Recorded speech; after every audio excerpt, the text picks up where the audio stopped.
بسم الله الرحمن الرحيم عم يتساءلون عن النبأ العظيم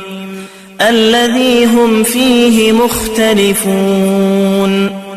كلا سيعلمون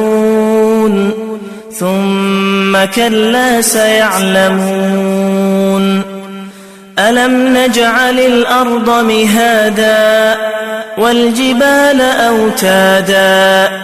وخلقناكم أزواجا وجعلنا نومكم سباتا وجعلنا الليل لباسا وجعلنا النهار معاشا وبنينا فوقكم سبعا شدادا وجعلنا سراجا وهاجا وأنزلنا من المعصرات ماء ثجاجا لنخرج به حبا ونباتا وجنات ألفافا إن يوم الفصل كان ميقاتا يوم ينفخ في الصور فتأتون أفواجا وفتحت السماء فكانت أبوابا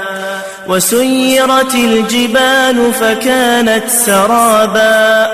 إن جهنم كانت مرصادا للطاغين مآبا لابثين فيها أحقابا لا يذوقون فيها بردا ولا شرابا إلا حميما وغساقا جزاء وفاقا إنهم كانوا لا يرجون حسابا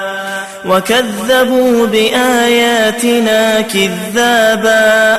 وكل شيء أحصيناه كتابا فذوقوا فلن نزيدكم إلا عذابا إن للمتقين مفازا حدائق وأعنابا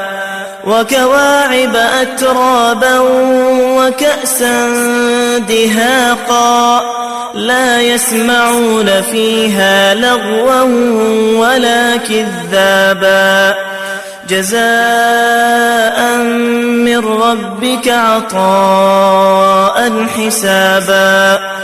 رب السماوات والأرض وما بينهما الرحمن لا يملكون منه خطابا يوم يقوم الروح والملائكة صفا لا يتكلمون إلا من أذن له الرحمن وقال صوابا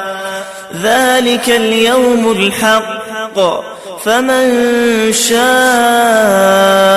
اتخذ إلى ربه مآبا إنا